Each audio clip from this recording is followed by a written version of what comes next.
Bonjour à tous, bienvenue sur ma chaîne YouTube. Handicapé et alors?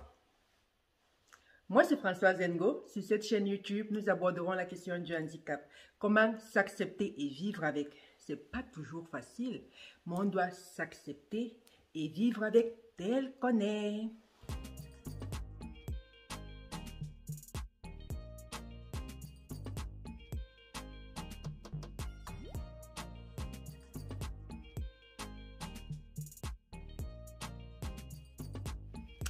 Aujourd'hui, nous allons encore parler de l'accessibilité partie 2.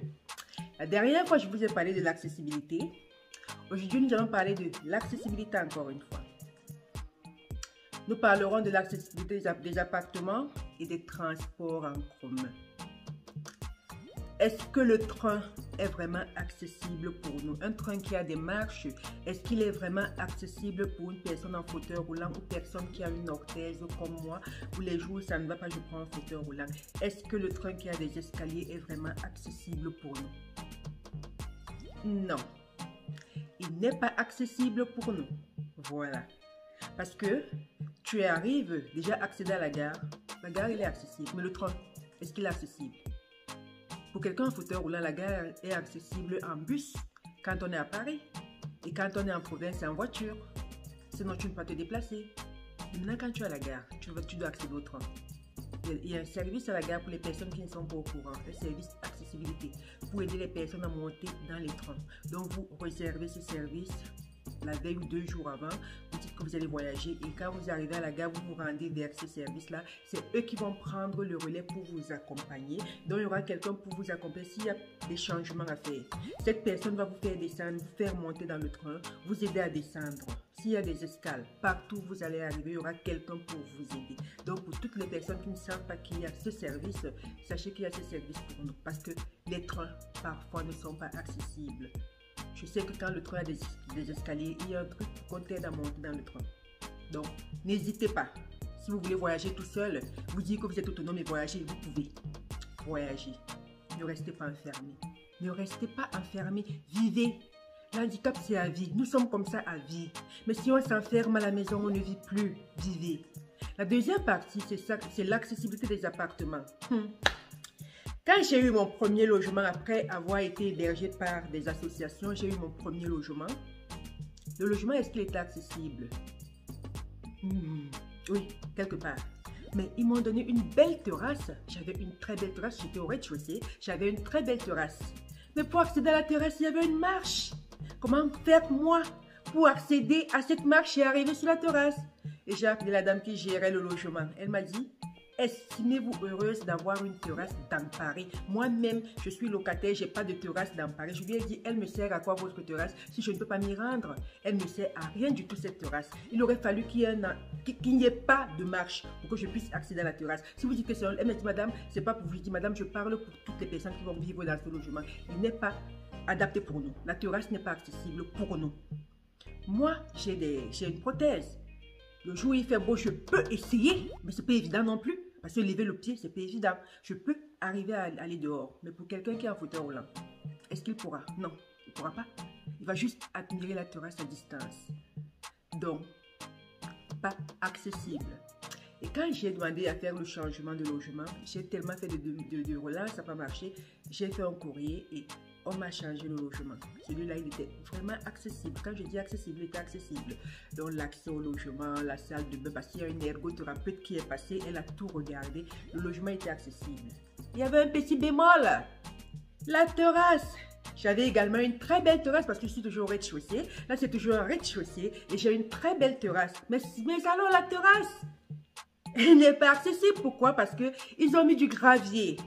Et quand j'ai appelé la dame de Paris Habitat, parce que moi c'est Paris Habitat qui me belge, la dame m'a dit: madame, c'est un architecte qui a construit ce truc-là et c'est son plan. Je dis: madame, une terrasse avec des graviers pour un handicapé, c'est dangereux. Elle me dit: madame, ce logement, c'est pas pour vous seul. Je dis: madame, je parle au nom de toutes les personnes handicapées qui vivront dans votre logement-là. Il n'est pas accessible.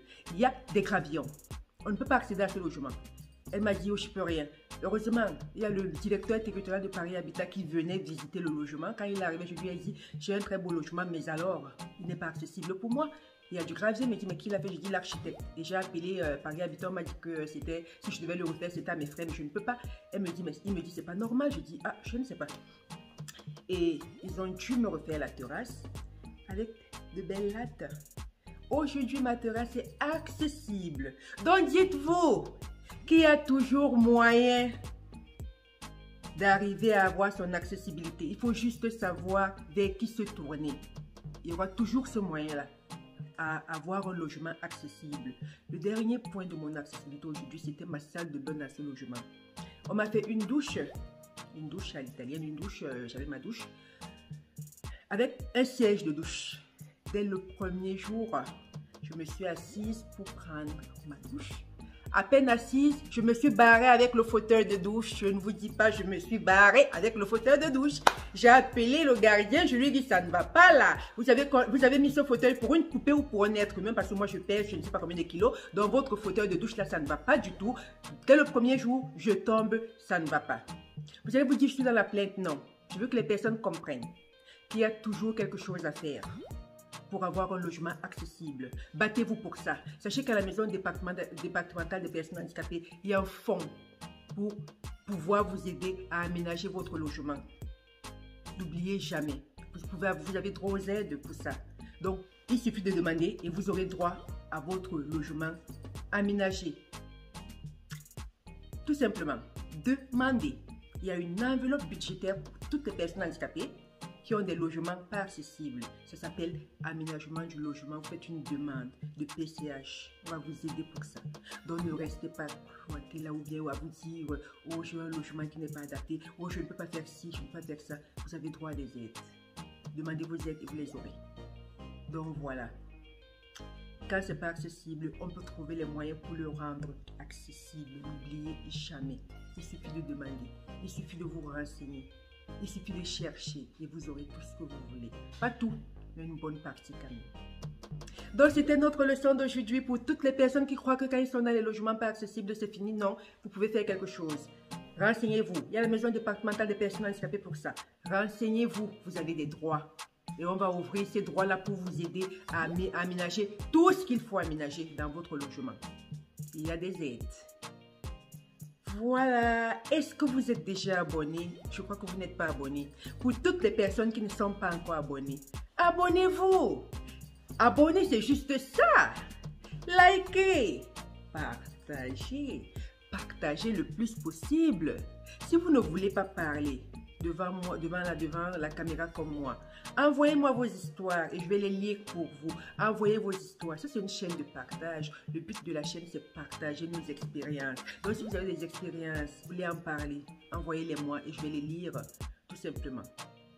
Voilà, voilà. Abonnez-vous, likez, partagez. Notre vidéo tire à sa fin. La prochaine vidéo, c'est pour... Je ne sais pas quand, je vous dirai ça. Je reviendrai vers vous. Alors, j'espère que vous avez aimé cette vidéo. Si c'est le cas, vous savez ce que vous avez à faire. Bisous, bisous, bisous. Bye.